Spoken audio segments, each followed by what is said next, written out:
O podcast Contato Imediato é mais uma produção da Take Biz Audiovisual. Para gravar seu podcast, vídeo corporativo, evento, curso online, vídeos para as redes sociais, documentários, videoaulas ou transmissões ao vivo, entre em contato com a gente.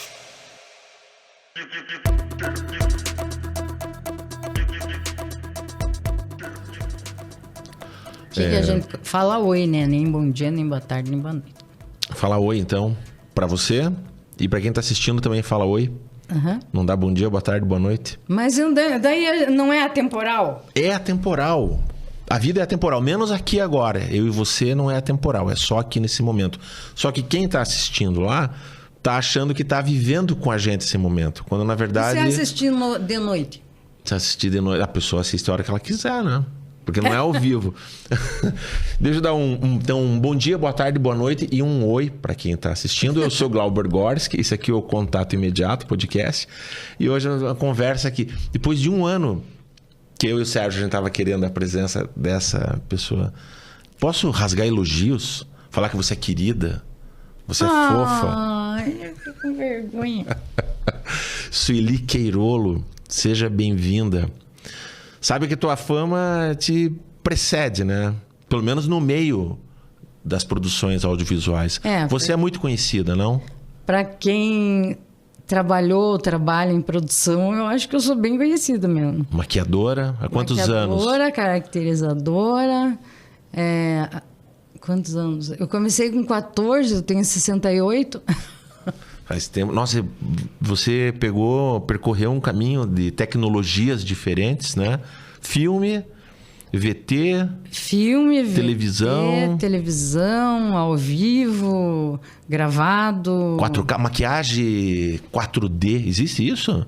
Ou isso é a balela que foi inventado, maquiagem 3D, quando surgiu Full HD na televisão? Eu acho que funciona o que você tem mais facilidade de trabalhar. Eu nunca escolhi maquiagem por marca ou por fama. Sempre o que funcionava na TV eu usava. Tem que funcionar. E é diferente de maquiar a pessoa para ela estar ao vivo em algum lugar? Ou como é que você pensava isso? É diferente, né? Porque, por exemplo, um comercial que você vai fazer... a vida real, você não pode fazer uma maquiagem de casamento, né? Uhum. Que acontece muito, inclusive. Acontece um monte hoje em dia, o pessoal porque... esses youtubers aí. Exatamente. Que parece que estão se maquiando para ir pra noite. Uhum. As meninas, principalmente, muito disso. E aí eu já questionei, já gravei alguns clientes assim, eu falei, cara, essa maquiagem não sou maquiador, mas não serve. Não, porque a maquiadora, eu contratei ela lá na televisão, ela falou que tem que ser assim. Na verdade, eu vi que ela estava tendo muito mais uma vaidade da pessoa do que algo que seja mais propício àquilo. Mas nós vamos fazer aqui, guardar um pouquinho essa história da maquiagem para daqui a pouco, que eu quero voltar, fazer uma viagem no tempo. Vamos fazer. Eu quero, antes de falar da Sueli, eu quero falar dos Queirolo. Esse nome é forte. Aqui em Curitiba...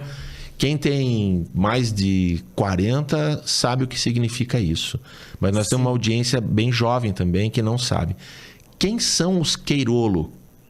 Eu não vou falar quem foram, quero saber quem são na história, na cultura dessa cidade. Então, a minha família foi contratada pelo pavilhão Carlos Gomes na década de 40. Eles chegaram aqui em 41, meu pai tinha 8 anos de idade e meu tio tinha 10. E eles, apesar de morarem aqui, eles viajavam pelo Brasil e pelo mundo para trabalhar, que eles eram os 5 diabos brancos, eles eram malabaristas, equilibristas, contorcionistas, tudo que é isto, eles eram. Dentro de circo? Dentro de circo. O circo era da família ou não? Ou eles eram contratados? Esse, no caso, não. O circo nosso, na época, estava no Rio, mas eles viajavam o Brasil inteiro. Eles, inclusive, se apresentavam nos teatros famosos, enfim. No Cassino da Urca, não sei se eu falei, eles também se apresentavam. Aliás, eles eram os únicos que se apresentavam crianças no cassino, porque era proibido. Então, eles tinham autorização para poder se apresentar. Já desde criança? Desde... E isso já era de família antes ou não? Então, a minha bisavó, ela casou com um cantor lírico, e daí ela era artista de circo, e ela casou com um cantor lírico que era italiano, né? E a minha bisavó, ela era argentina. Daí eles se conheceram e daí... No Brasil? Eles se conheceram lá na Itália e daí vieram para cá. E daí eles começaram a rodar, porque como ela era argentina, daí eles começaram a rodar o Brasil. Trabalhando com arte, sim. América do Sul. Uhum. Sim. Daí, tua bisavó. Daí ela montou uma trupe com os filhos, que daí no caso era o tio Chiquito, que era o Chique-Chique, o meu avô, todos os meus tios, eles eram acróbatas também, que eles se apresentavam no mundo inteiro. Aí, mas ela, como ela era daqui, do Sul, da América do Sul, ela resolveu ficar com os filhos aqui, e daí eles montaram um circo. Que década foi isso? Década de 50, isso? Tem mais de 100 anos essa história. Nossa. 140 anos. Que isso? Antes do Brasil virar uma república, eles estavam divertindo a monarquia? Eles já se apresentavam, assim. E isso ficou, assim, como um legado para a família? É uma coisa que... Porque daí começou a passar de pai para filho, né? Daí quando... eu te falei, daí a minha bisavó já tinha morrido, daí os meu avô e meus tios avós, eles viajavam um monte, daí eles resolveram montar um circo e andar pelo Brasil. Uhum. Onde que era a base da família? Não tinha base. Eles tinham um trem. Não, mas eu digo assim, a cidade para onde eles voltavam. Tinha alguma cidade? A família... Não tinha um endereço fixo? Não tinha. Eles tinham um trem que era da rede ferroviária. Um trem não, né? Os vagões. Sim, cada um morava num vagão. E daí só tinha o trem, que na hora que eles viajavam, eles engatavam e daí iam com tudo. Você chegou a ver isso? Não. Isso é história eu vi por foto. Uhum. Minha avó mostrava que ela tinha um vagão só para ela, daí... E cada um foi casando num lugar, assim, né? É um marinheiro de terra seca. Sim, meu pai, por exemplo, nasceu em São Paulo. Meu tio nasceu em Minas. Meu tio nasceu no Rio. E assim foi indo. Cara, isso é muito rico. Isso é muito inusitado, assim, para os dias de hoje. É quase uma vida de cigano. Exatamente. E era uma coisa de... não havia opção para fazer outra coisa da vida? Era uma coisa que gostavam de fazer ou dava dinheiro? Eu acho que dava. Ou tudo isso dinheiro, um pouco? Né? Porque senão eles não iam ter... Na época, circo era a única atração. E o circo da minha família era circo-teatro. Então, eles tinham a apresentação da primeira parte, que era show de circo. E na segunda parte, eles faziam peça de teatro. Daí, o que acontecia? Chamava muito a atenção do público para as peças que, assim, eles iam no cinema, eles faziam uma coletânea do que acontecia no filme, daí eles passavam isso para a peça de teatro, e daí eles apresentavam no circo, e é como se as pessoas que não tinham condição de ir no cinema, porque era caro na época, ou porque não tinha na cidade onde eles estavam, ou porque o teatro era muito elitizado e eles não tinham roupa para ir porque eram mais simples, eles iam no circo, assistir a mesma coisa que eles iam no cinema ou que eles iam no teatro. É um tipo de vida que talvez seja complexo para a gente entender hoje. Quando a gente assim, nasce numa cidade, daí tem aquela casa, tem a escola, tem o bairro, os amigos, e vai ali, né? Vai se relacionando, adolescente. Alguns viajam, mas sempre tem aquela base, aí constitui família, vai morar perto ou longe, mas sempre uma coisa de limitação geográfica que faz com que a gente construa um tipo, digamos, de raiz cultural, emocional, meu pai, que eles não tinham isso. Escola. Então, meu pai e meu tio, eles não podiam ficar fixo numa escola. Eles tinham que, porque como eles viajavam muito, eles tinham um professor particular. Então a minha avó contratava professor particular para dar aula para eles. Inclusive eles aprenderam música com o Bento Mussurunga. Olha só, que louco. E quando que a coisa vai assim, indo aqui para o Paraná, para Curitiba? Porque ficou meio forte Então, aqui geograficamente, nos Queirolo, né? Em 1941, quando eles vieram para cá, contratados... teve um contrato. Exatamente. Teve um dinheiro que justificou eles pararem aqui. Esse pavilhão Carlos Gomes, que era na Praça Carlos Gomes, ele contratou a minha família para vir se apresentar aqui. Mas o circo, na época, tinha ficado no Rio. Então, o que aconteceu? Eles trabalharam de 41 a 43, mas daí houve uma desavença entre eles.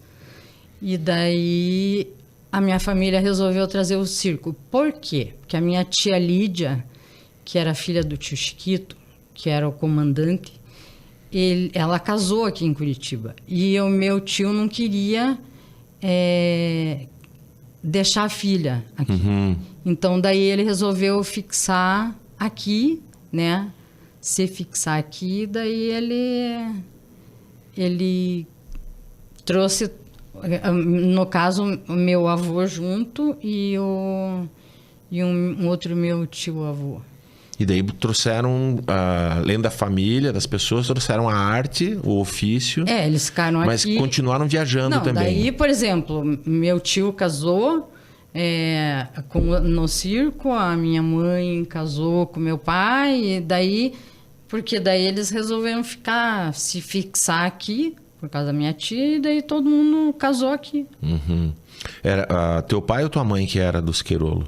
Meu pai. Teu pai, né? E a tua mãe se encantou pelas palhaçadas dele, é isso? Minha mãe brincava com a minha avó.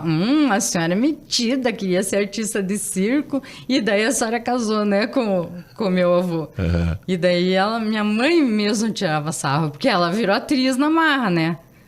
Aliás, todo mundo que é Queirolo virou ator e atriz na marra, porque não tinha outra opção na época. Eu comecei a trabalhar... Eu acho que eu nasci já... Bom, eu nasci dentro do circo. Porque o circo mudava, meu pai mudava de casa todo mês. Entendeu? Então, eu nasci no circo. O meu tio Lafayette tinha casa no circo. O Lafayette é o nome mais conhecido da família ou é o Chique-Chique? Ele durou mais tempo, né? Na verdade. Porque o meu tio morreu com 63, o meu pai morreu... E o meu pai, eles fizeram circo... Ele morreu com 44. Nossa! Ele foi Capitão Fracão, ele fez Remendão no Cirquinho, Canal 6, isso na década... Quando surgiu a televisão aqui. Década de 60, né? Meu pai foi Papai Noel HM, que eu acho que é o Papai Noel mais conhecido de Curitiba, apesar que meu tio fazia o Papai Noel pros Dócimos, então a concorrência entre as duas lojas existia, mas os Papais Noéis eram da mesma família, então... Quer dizer, tinha essa coisa dos Queirolos serem conhecidos pelo circo, mas não fica preso ao circo, né? Vai pra televisão... Vai pro comércio, né? Acaba sendo conhecido pela população. Exatamente. Porque, assim, eles eram visionários. Eles sabiam que uma hora ou outra o circo ia acabar, porque não ia ter mais público, porque daí surgiu televisão, daí surgiu, né, teatro mais barato, que tinha um monte de teatro de bolso, teatro não sei o quê, tinha um monte de teatro aqui em Curitiba. Eles viram que a história ia uma hora encerrar.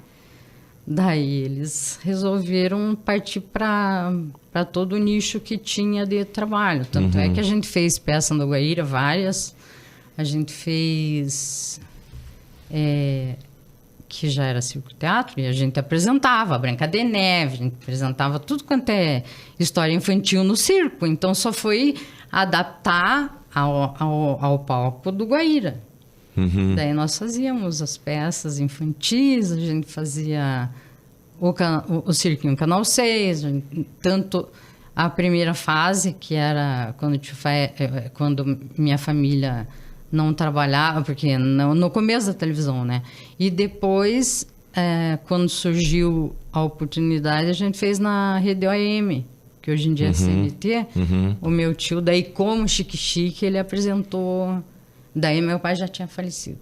Mas aí já é um período, já começa até a ter um pouco de saudosismo, né? Já na OAM já tinha um pouco disso, né? Já era uma coisa de releitura, de revisitar o passado, como o Telecat, né? A gente fazia novela, eu fiz novela, né? Como atriz eu fiz novela no Canal 6, a Maria Bueno. Você trabalhou na Maria Bueno. Fiz. Para quem não sabe, Curitiba, Paraná, né? Curitiba já teve um polo de produção audiovisual televisiva muito intensa. Exatamente. Lá nos anos 70, né? Hoje... Final dos anos 70. Final dos anos 70. Depois a coisa meio que consolidou para o jornalismo. Hoje é muito forte o jornalismo. Bom tempo, né? O jornalismo é a base das televisões locais. Pouquíssimo entretenimento. Teve um revival ali no final dos anos 2000, com os projetos dos Casos e Causos, da RPC. Exatamente. Que retomou essa produção cultural. Que eram histórias que a vida conta que existia no Paraná, na né? Rede OAM, que daí o mesmo diretor artístico que foi pro Canal 12 e daí levou o Casos e Causos para lá. E hoje a coisa a gente tá só vendo notícia e produção mesmo local, né? Fica por conta dos independentes e por conta aqui, do YouTube, né? Principalmente, né? Das redes sociais. Então havia sim uma produção, um fomento. Muita gente sobreviveu bem. Muitos atores, atrizes, como eu. Na verdade, eu comecei a maquiar para televisão no Canal 6, né? Porque eu fazia as férias da maquiadora, que isso na década de 70, isso. Ela me ensinou a maquiar para TV no programa da Linda. Você era de menor ainda? Não, eu eu já tinha 77 que comecei a trabalhar. Tinha 20.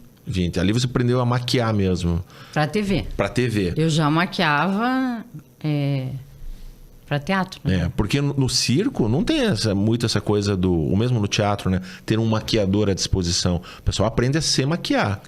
Tanto que tem um espelho para cada ator, Eu comecei a fazer caracterização porque eu via a minha família se caracterizando pro circo.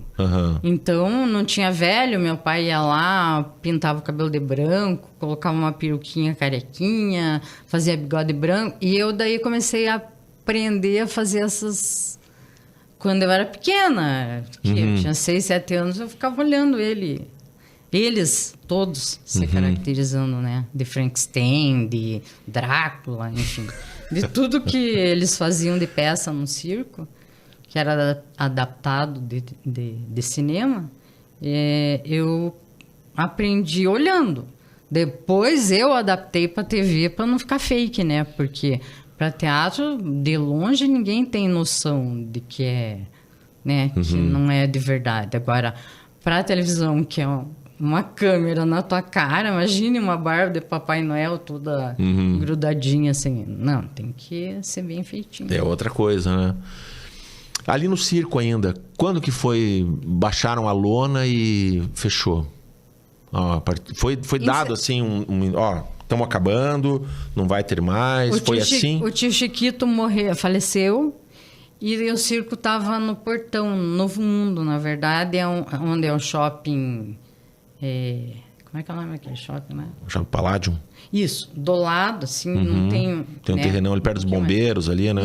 Bem no terreno dos bombeiros, o circo tava. Aí deu um temporal, e você sabe que circo é assim, né? Vendaval, se você não levantar o pano de roda, que é aquele pano que cobre em volta... vem e entra pela portaria, levanta e joga pro chão. Foi o que aconteceu. E daí, com chuva, furou toda a lona, chuva de pedra, e daí não teve mais condição. O mastro amassou, né? Daí eles não tinham o que fazer.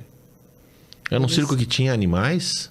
Não, nunca teve animal no nosso circo. Minha família era contra ter animais, porque que legal. Eles achavam que judiava, eles achavam que deixar em jaula era criminoso.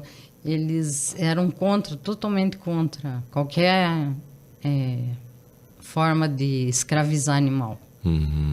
E público tinha, né? Tinha gente que enchia sessões e sessões. Não enchia? Geralmente sim. Quando eu era novinha, tinha muito.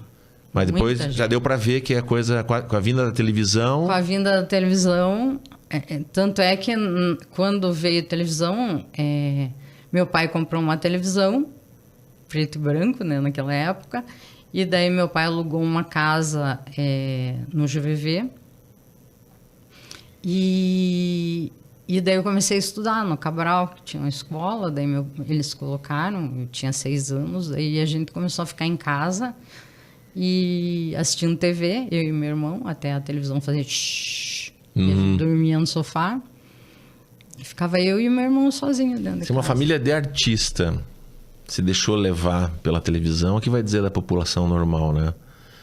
Que coisa... Mas, ainda assim, essa coisa visionária de negócio, ela era visível. Quem controlava sabia, não tinha uma teimosia. Não, o circo vai sobreviver, nós vamos ficar com isso aqui até o fim. Não. Vamos se moldando ao que o comércio exatamente. manda. O mercado dita. Tanto é que a gente, na época do Saul Raiz, quando ele era prefeito, ele nos cedeu um circo que era da prefeitura, que acho que até hoje tem por aí, chama Circo da Cidade. Era Circo Chique na época. Daí, meu pai ainda era vivo, a gente, em 76, assumiu esse circo, nós trabalhávamos, e até que ia bastante gente, né? Porque, assim, a gente tinha tradição, antes do Lanterra, a gente tinha a tradição de fazer todo ano a Paixão de Cristo. Paixão de Cristo. Aí o que acontecia? Enchia. Quando tinha essas peças épicas, enchia, a gente via o povo chorando, enfim. É estranho, né? Você vê alguém chorando pela tua atuação. Enfim. Aí a gente mas fez... isso, né? Lidar com arte é você promover a emoção do outro, né? Então, não, é emocionante, né? Você vê, assim, ao vivo Jesus Cristo morrendo. Eu era Madalena. A última vez que eu atuei, eu era a Maria Madalena. E olha que eu chorava. Eu e minha tia fazia a Virgem Maria. E foi a última vez que meu pai também atuou, que ele era o Judas. Ele sempre foi o Judas na Paixão de Cristo.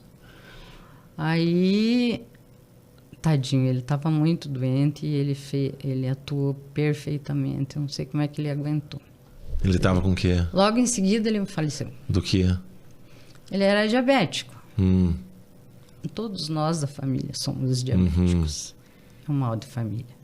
E daí mas ele... Eu acho que naquela época não se sabia da diabetes. Daí ele foi ficando doente, até descobrirem que ele era diabético, ele já estava mal.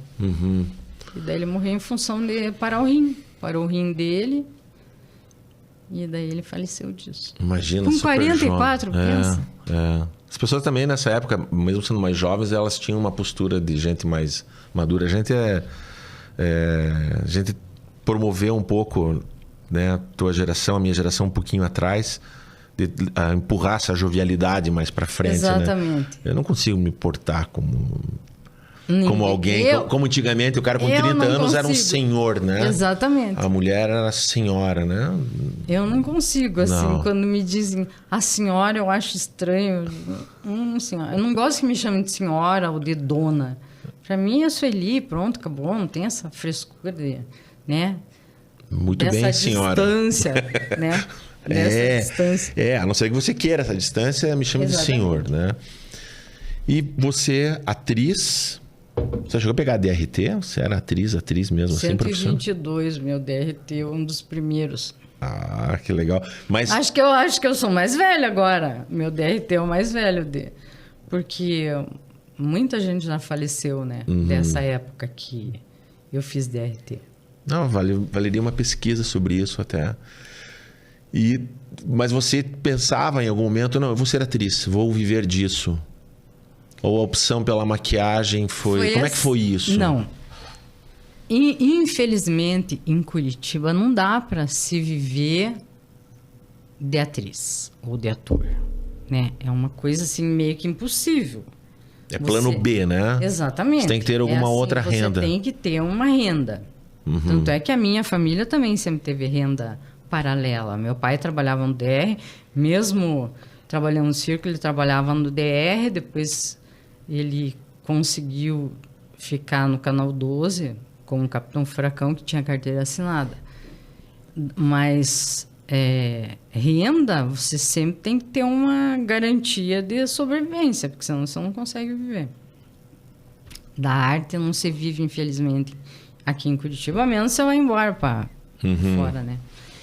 Daí eu comecei a ver que enquanto eu era atriz, eu fazia um comercial a cada sei lá quanto tempo e enquanto maquiadora eu podia trabalhar todo dia atrás da câmera.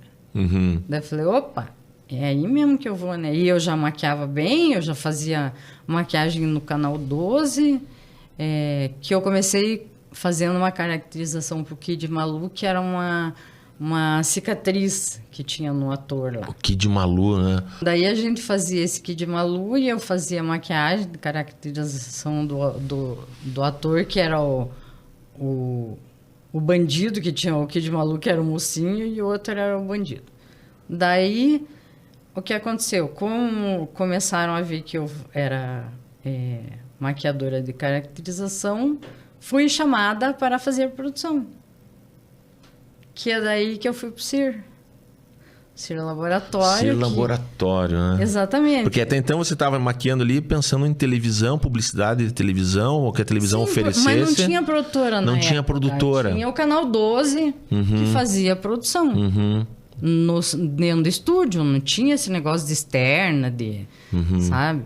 Daí, o Kid Malu continuou no CIR.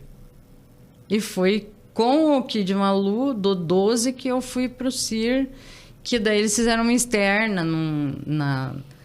lá na estrada de Paranaguá, de férrea de Paranaguá, e daí eu fui para maquiar o tal do Dito Cujo. Daí aconteceu. E eu maquiava o outro, né? Era Francisco de Franco, acho que era o... Não lembro. Era. Daí eu maquiava os três, a mocinha, o mocinho e o bandido. E aí que eu fui pro CIR trabalhar, que daí, na verdade, o CIR, na época, era um lugar que era para você trabalhar, ganhar dinheiro, mas era uma escola, porque o que eles exigiam de perfeição da gente, você tinha... Ou você virava, ou você não continuava. Então, eu comecei eles começaram a me exigir e eu comecei a estudar para ser maquiadora de filme, de cinema, que hoje em dia eu fiz muitos filmes, né? Para quem não conhece, o CIR Laboratório era uma produtora de filmes publicitários, principalmente, né? Daqui de Curitiba. E ela foi, em algum momento, ela foi uma das maiores do Brasil, da América Latina. Foi da América do Sul, foi a mais famosa na época. A gente fazia comercial de todos os bancos, de todas as grandes empresas, de todos os supermercados. Era impressionante. A gente tinha... Fabricantes de equipamentos agrícolas. 3 trabalhos por dia. A gente tinha 3 trabalhos por dia. E era um polo... Era uma empresa grande, né? Era um pequeno Projac, né? Exatamente. De produção, de fomento de profissionais, né? Tinham diretores de cena, né? Contratados, freelance, diretores de fotografia, eletricista, gaffer, muita gente famosa, maquiadores. Que hoje em dia é famosa e que trabalha no Brasil inteiro, começou ali, né? Virou um ponto de referência. E muitos atores famosos também vinham para cá fazer comercial. Porque Sim.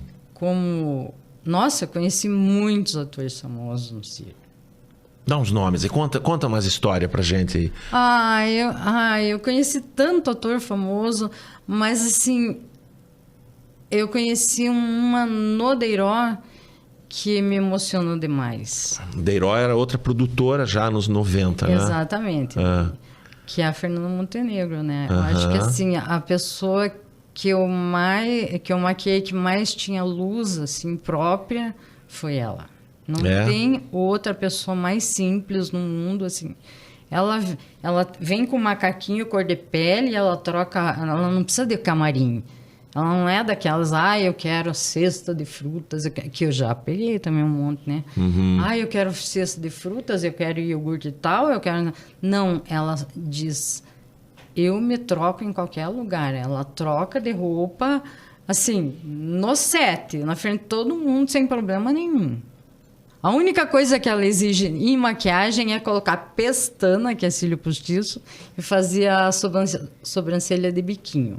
De resto, ela não escolhe nada, ela diz, fique à vontade, você que está trabalhando, é impressionante. Que eu já peguei cada estrela também, eu vou te contar. Não vamos dar nomes aqui não, né? Não tem problema, mas esses eu prefiro evitar de falar, porque é muita frescura pro meu gosto.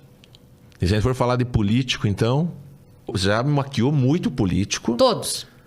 Todos eleitos, prefeitos, todos, governadores. Todos. Eu fiquei 40 anos maquiando o prefeito de Curitiba.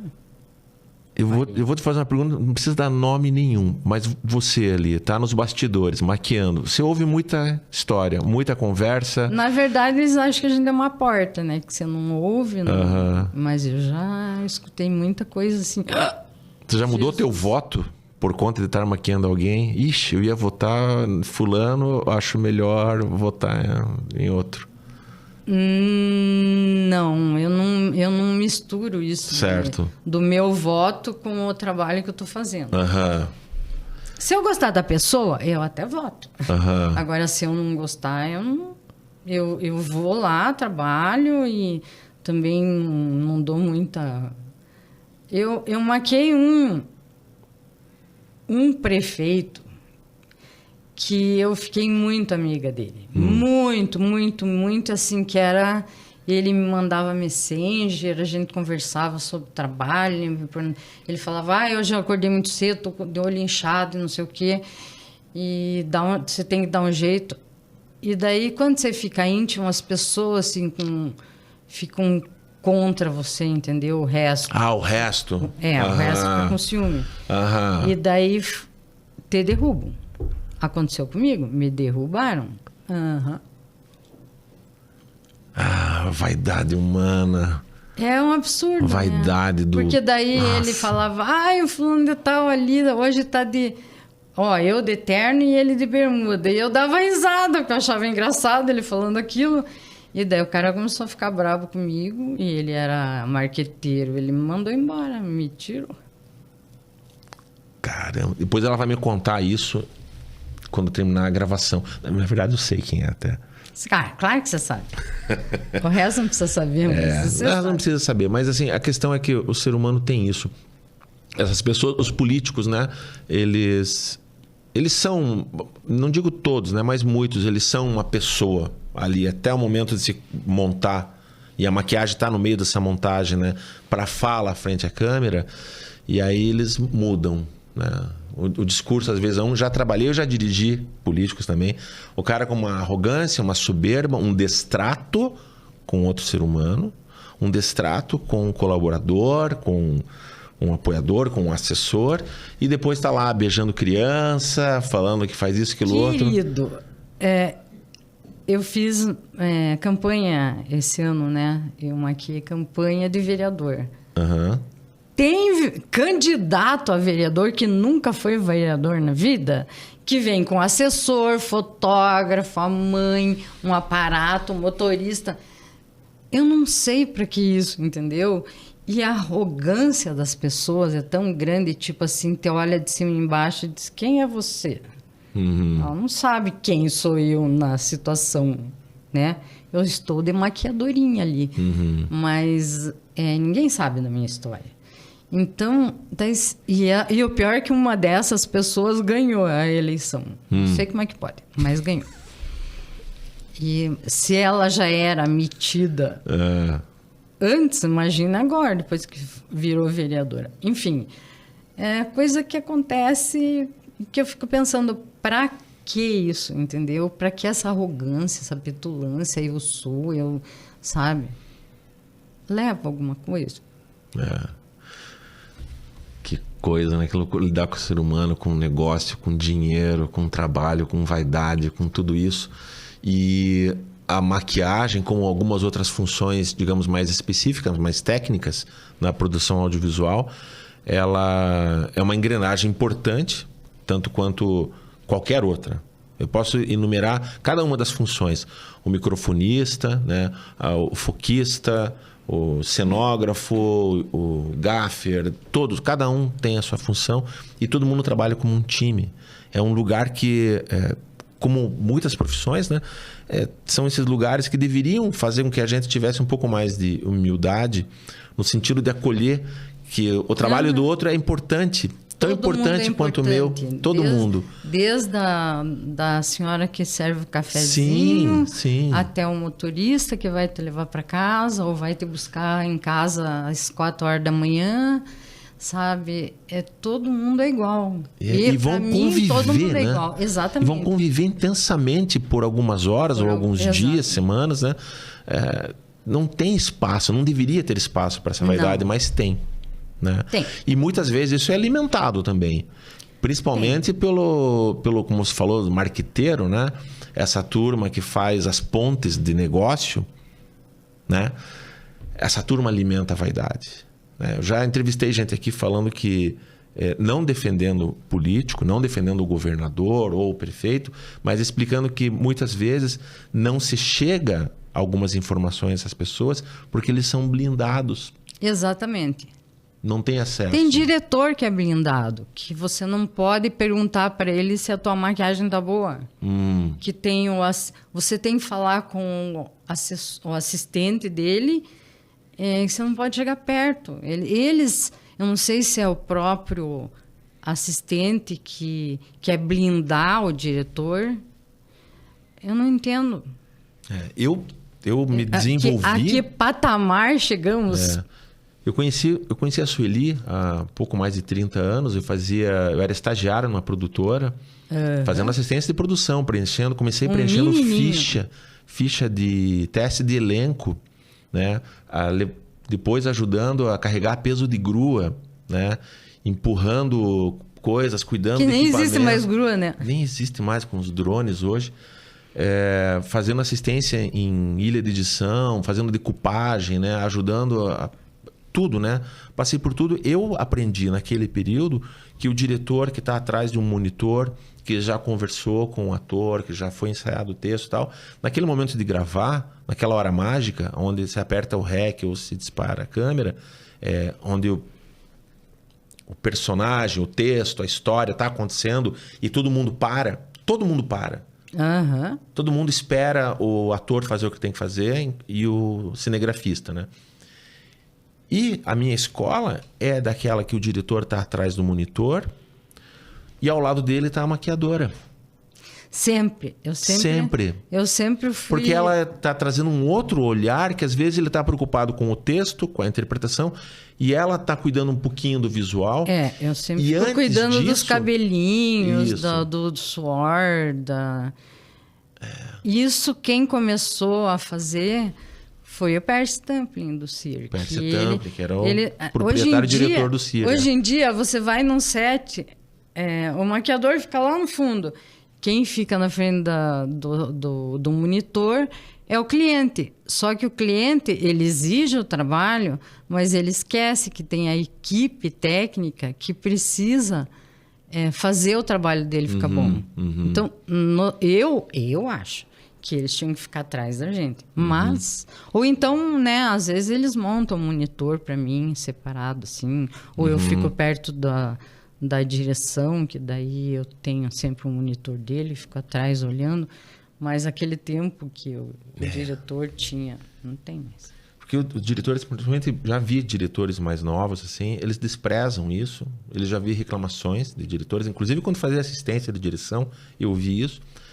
Mas eu, enquanto diretor, eu tive, por exemplo, algumas informações privilegiadas que ajudam na condução do trabalho da direção. Como, por exemplo, aconteceu uma vez, era um material ao vivo, né? Eu estava dirigindo para um cliente, há pouco tempo isso. E a maquiadora veio conversar comigo. Ela tinha maquiado a atriz e ela veio conversar comigo. Ela me trouxe uma informação muito privilegiada. Ela falou assim, a atriz está um pouco sensível, provavelmente ela está grávida. Isso muda a forma de você conduzir o trabalho. Exato. Inclusive a entonação, a fala, a abordagem. Então isso colabora com a direção e colabora com o resultado do material, né? Então essa sensibilidade, esse senso de equipe, né, de time, ainda existe. Não estamos aqui dizendo que está terra arrasada, mas é muito menos do que já foi, né? Inclusive no camarim é que acontecem os papos pessoais, né, íntimos. Que foi o caso dela. Deve ter falado, eu acho que eu tô grávida, não sei o quê. E daí ela te passou isso. Porque ela vai falar pra maquiadora, você não tem tô com os peitos meio sensível, tô meio enjoada. Opa, né? Ela não vai chegar a falar isso para um diretor ou para quem quer que seja. Porque estabelece um vínculo ali de confiança mesmo. E isso faz realmente muita diferença. Como é que você está vivendo hoje, Sueli? Eu não tô... Não, na verdade, vivendo você tá. Não, vivendo eu tô, mas eu resolvi me afastar de produção um pouco assim, porque hoje em dia as produtoras não te valorizam mais como antigamente, entendeu? Tá cheio de maquiador aí, né? Cheio. Fazendo bem, fazendo mal, eles continuam fazendo. E eu meio que desisti de trabalhar. Não que eu não goste de trabalhar. É que eu acho que não pertenço mais a esse mundo atual, assim, de maquiagem. Se houvesse filme... Mas eu não sei se eu aguento também, né? A minha idade. Porque, assim, você aguentar fazer um filme, um longa de 4 meses, trabalhando 6 horas... 6 horas não, né? Trabalhando 12 horas por dia, mais o tempo que você leva para maquiar e para tirar a maquiagem depois, acho que não aguento mais.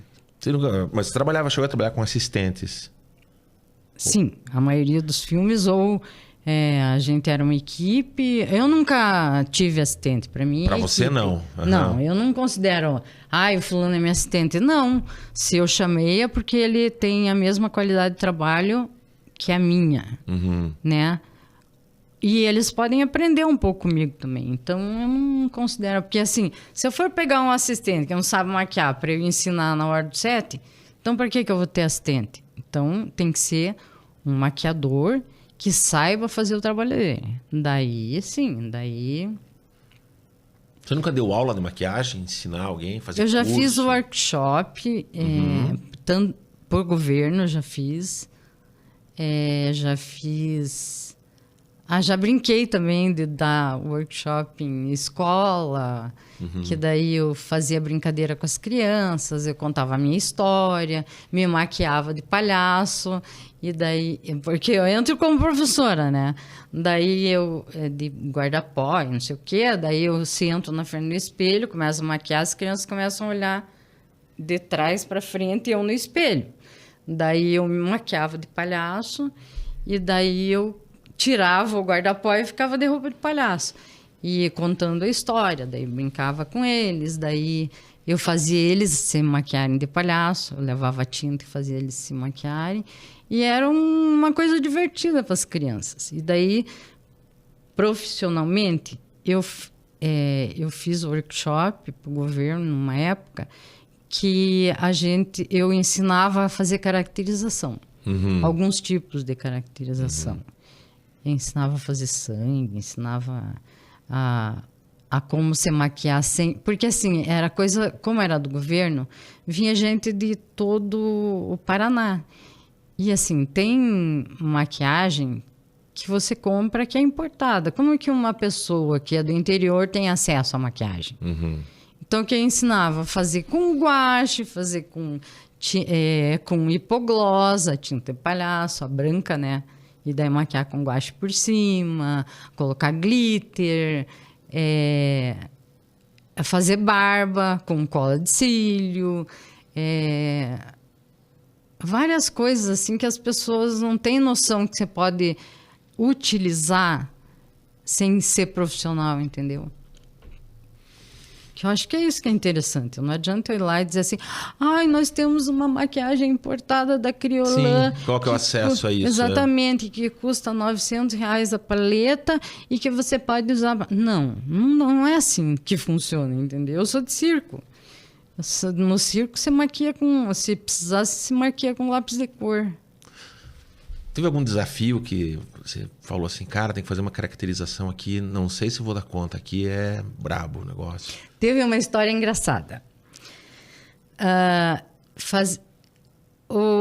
Film Center, Audison, eles o Rod contratou no meu lugar uma maquiadora, que era minha assistente.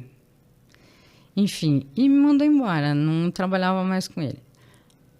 Aí, uma vez, ele precisou de mim para fazer um vampiro. Daí, eu falei para ele... você quer um vampiro? Preciso de um vampiro.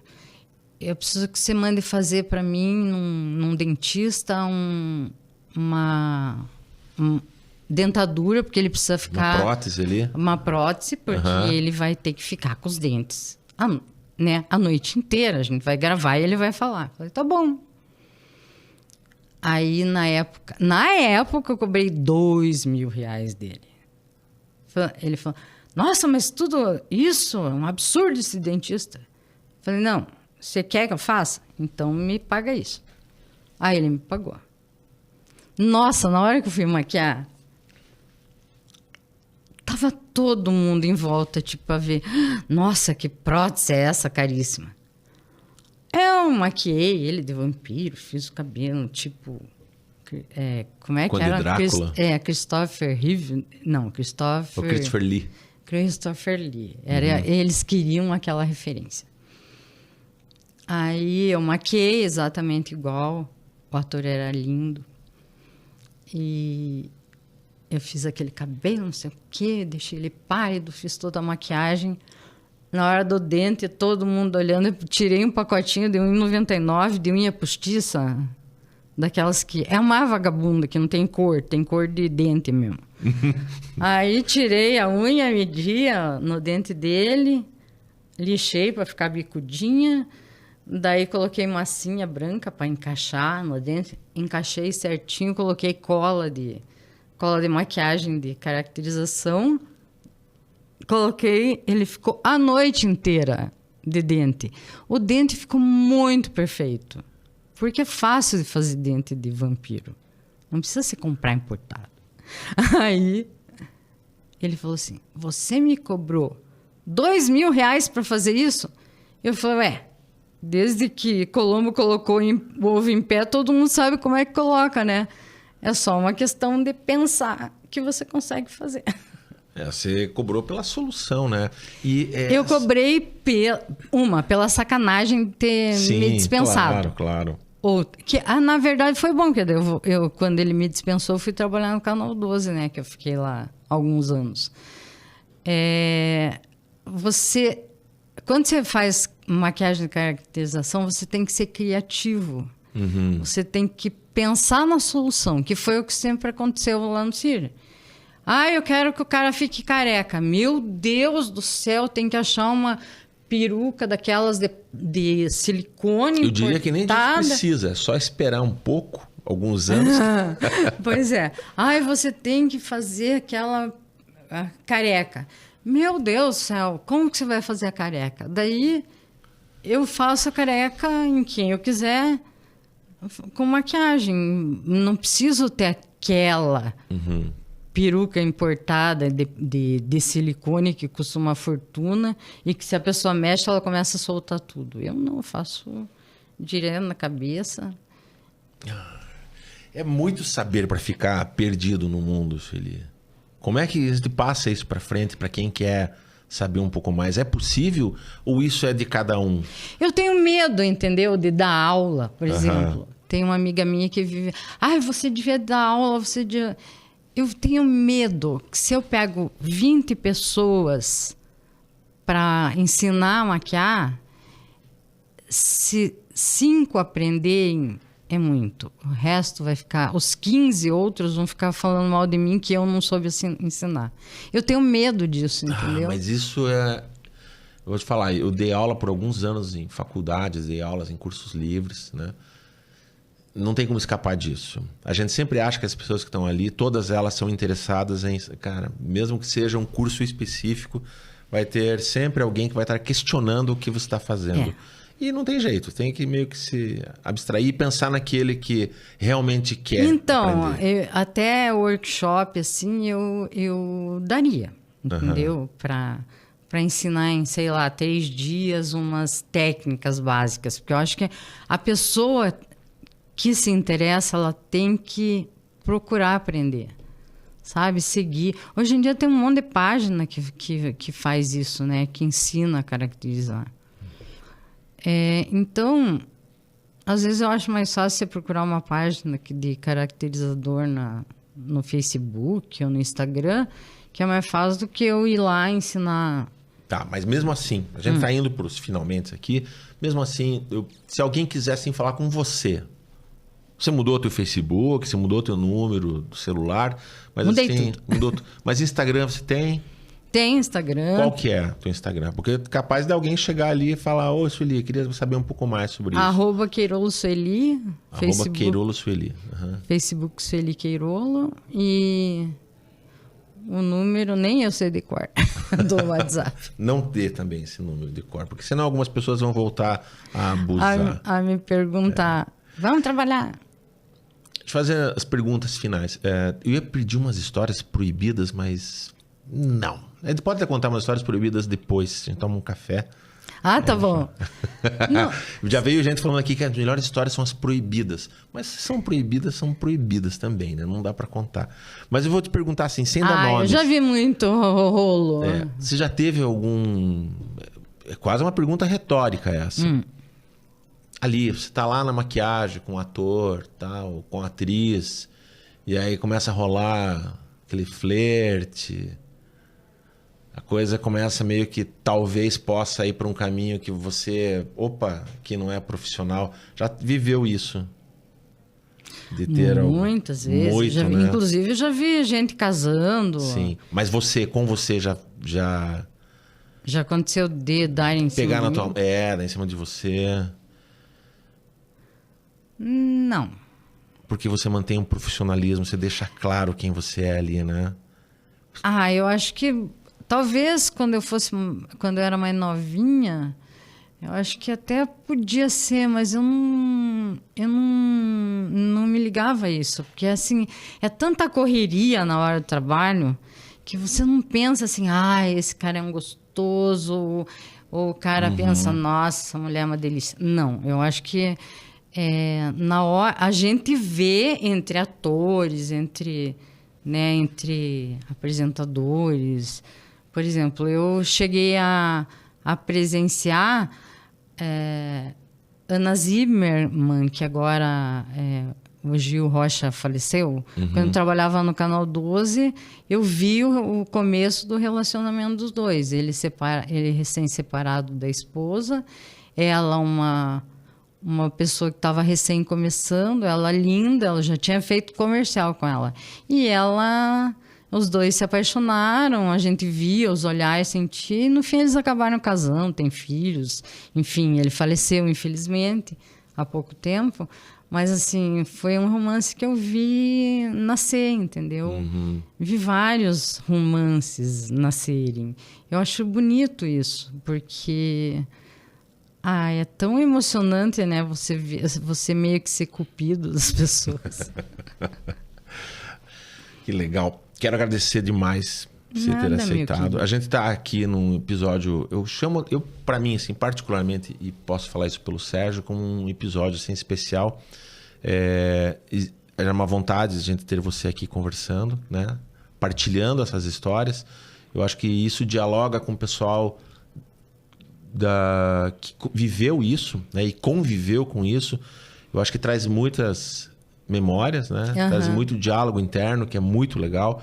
Eu acho que traz também um tanto de informação que muita da geração mais nova sequer tenha entendido parte do que foi falado aqui. E por isso que tem que estudar, pesquisar e ir atrás, né? Preservar essa cultura, preservar essa nossa história. Eu acho fabuloso isso. E de alguma forma a gente tem que seguir se reinventando, né? Nós que trabalhamos assim atrás das câmeras, a gente vai vendo as mudanças de tecnologia, as mudanças dos veículos, do mercado, né? E a gente tem que ir entendendo, ou pelo menos procurando entender como é que vai para frente, guardando um tanto de saudosismo daquilo que já foi. E no nosso dia a dia as coisas não mudam muito. O que se faz de lazer para você? Agora que se trabalha menos, talvez tenha um pouco mais de tempo de lazer. O que você curte fazer? A gente vai pra praia, final de ano, a gente... Olha, na verdade eu não tô nem inventando mais ir pra praia, porque... Ai, sei lá. Você tá caseirona? Tô do lar, eu faço comida pras crianças, que as minhas crianças ainda moram comigo, né? 2 deles. Então eu virei do lar, assim, e eu gosto disso. E Natal? Essa época de Natal que a gente tá passando esse episódio... A minha família ainda faz Papai Noel nas casas. Fazem Papai Noel nas casas ainda? Nas casas, Eles continuam fazendo show. Eu não, Os mas... Queirolos seguem? Sim, só que pelo YouTube, que é Circo Irmãos Queirolo, a página. Tem um monte de show lá, tem entrevista minha, com a minha família. Vou deixar indicado aqui nesse episódio o link dessa página. Que legal, bom demais. A família ganhou um bom extra por muitos anos fazendo Papai Noel nas casas das pessoas, né? Sim, dia 24 sempre foi sagrado. E ainda fazem isso? Ainda fazem, meus parentes ainda fazem. Que bacana, que show de bola. Sueli, muito obrigado pela tua presença aqui. Nada, meu querido. Muito fofo. Eu agradeço também a presença de vocês que acompanharam aqui, de você especialmente que ouviu ou nos viu até esse momento. O podcast Contato Imediato é gravado aqui no estúdio da Take Biz Audiovisual. E se você quiser sugerir alguma pauta, se você quiser indicar alguém para participar do podcast, ou se você quiser ter um podcast para chamar de seu, entre em contato com a gente. A gente tem alguns clientes aqui na casa, viu, Sueli? Legal.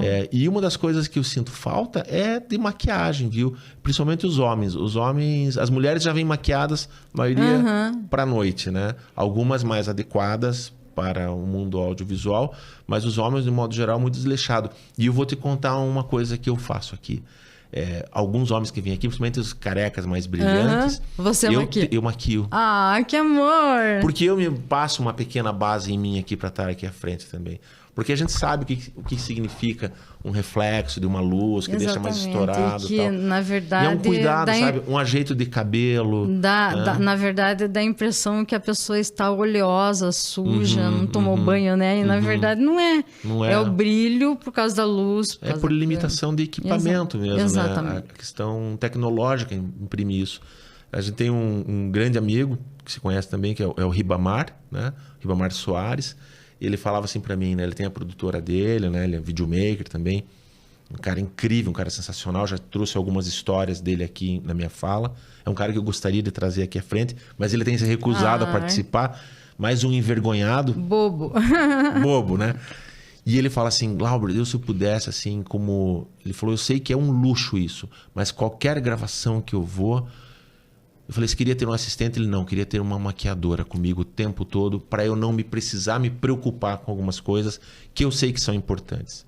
Porque às vezes a pessoa, não, é bobagem, né? Tem que ter alguém para dar uma alinhada na roupa, para dar uma ajeitada no estilo de cabelo, para ver...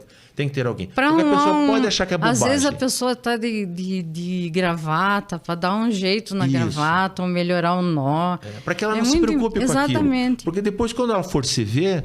ela vai se cobrar e vai falar, mas ninguém falou que tava com aquele fio de cabeça solto. Então... Ou alguma sujeirinha no rosto, alguma coisa que cai, sei lá. Sempre tem alguma coisa que pode atrapalhar no trabalho.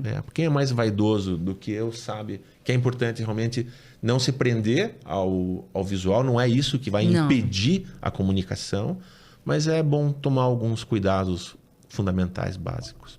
Show de bola. Show de bola. Muito obrigado. Saúde.